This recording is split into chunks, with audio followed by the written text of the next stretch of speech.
You wake up sneezing. You sneeze through your morning commute. You sneeze at the office. You've been taking over the counter antihistamines for 3 years and they help, but only sort of. And you're not totally sure whether this is allergies, a perpetual cold, or something else entirely. I'm Dr. Karen Kaufman, double board certified allergist and immunologist at Kaufman Allergy, Asthma, and Immunology in Vienna, Virginia. Today I'm going to explain exactly what's happening in your body when you have allergic rhinitis, what most people refer to as their allergies, the difference between seasonal and year-round symptoms, and what the actual treatment options look like beyond just take an antihistamine. What's allergic rhinitis?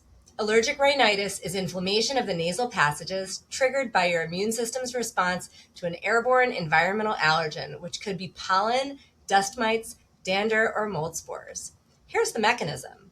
When the immune system is hyperresponsive, it recognizes triggers in our environment as danger signals, although these allergens may not be danger signals to everyone. The immune system produces a protein called IgE, or immunoglobulin E, that is specifically designed to recognize and respond to allergens.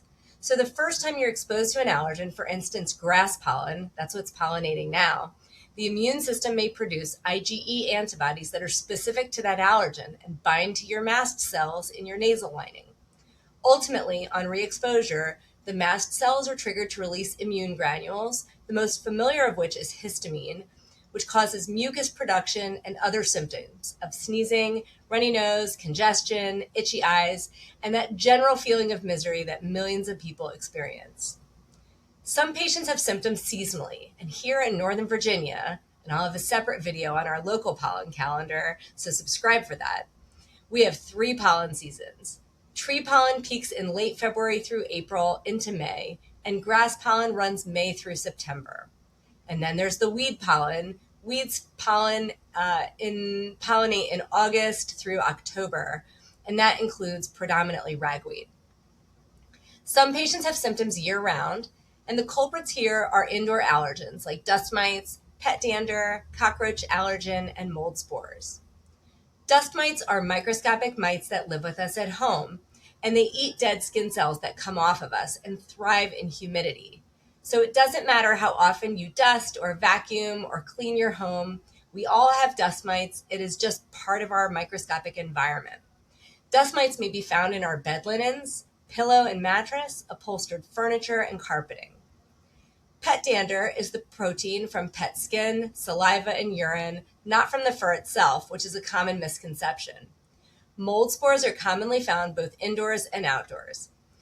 Some patients have both, seasonal flares on top of a year-round baseline, and that combination often produces some of the most severe symptoms, although the opposite can also be true. Sometimes patients don't even recognize the symptoms that they experience throughout the year because they are so used to living that way. It's not until we treat the underlying problem and reduce the symptoms with immunotherapy that patients finally realize the difference. And I hear this so often in my clinic when I ask patients for an update on symptom control, and they say, look, Dr. Kaufman, I never knew how good I could feel. That resonates with me so deeply and also with so many of my patients. Worth mentioning here is that not all chronic nasal symptoms are allergic. Non-allergic rhinitis makes up about 25% of patients with rhinitis symptoms and is often triggered by weather changes, respiratory irritants, or exercise. Medications and even hormonal shifts can do this. The symptoms may look identical to those that we see with allergic rhinitis, but the management plan is different. Most interestingly, about half of all the patients who have allergic rhinitis also have non-allergic rhinitis. And so we refer to that group of patients as having mixed rhinitis, meaning that there are multiple mechanisms behind their symptoms. This is why I always recommend seeing an allergist rather than self-diagnosing and self-treating indefinitely. So there are 3 ways to manage allergic rhinitis. The first is avoidance, which helps a little bit, but rarely eliminates symptoms entirely. For dust mites, you can use allergen-proof mattress and pillow encasement covers, wash bedding weekly in hot water, and keep the humidity below the threshold of 45%.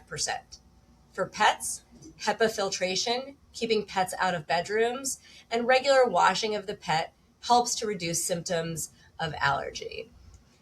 As far as pollen goes, we don't really recommend staying indoors indefinitely, but instead addressing the allergens once patients return indoors.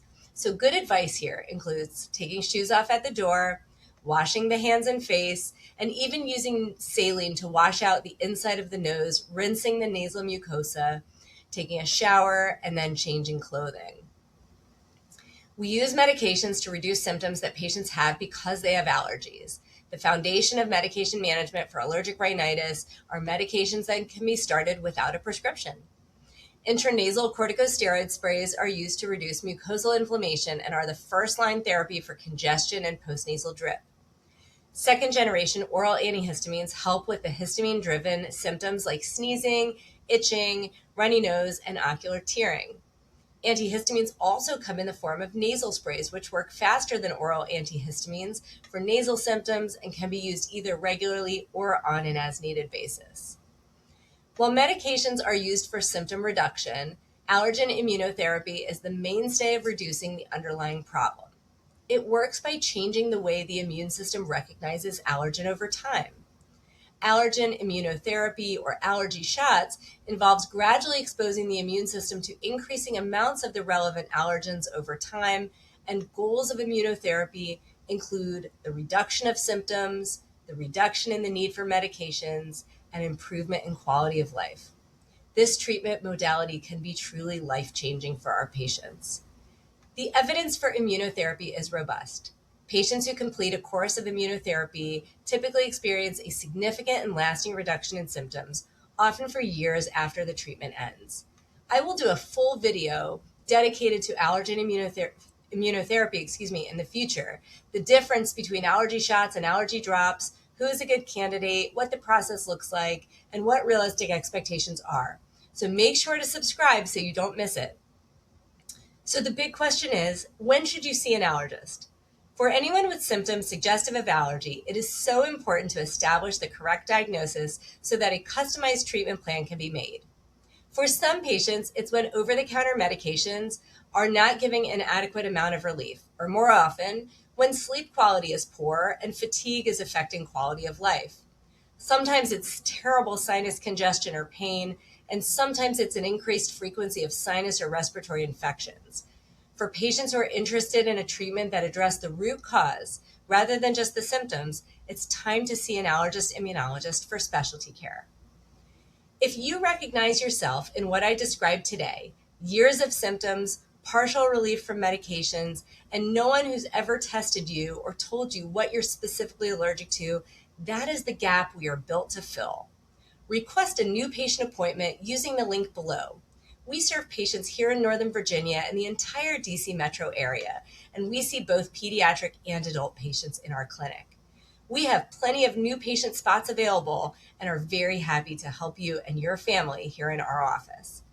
So tune in next week. I'll be talking about anaphylaxis, what it actually looks like, how to recognize it, and how to use both injectable and intranasal epinephrine correctly. And make sure you subscribe. You do not want to miss this. And by the way, share this video with someone in your life who this may help. You never know. I am so happy to help you and to see you all today, and I look forward to seeing you next week.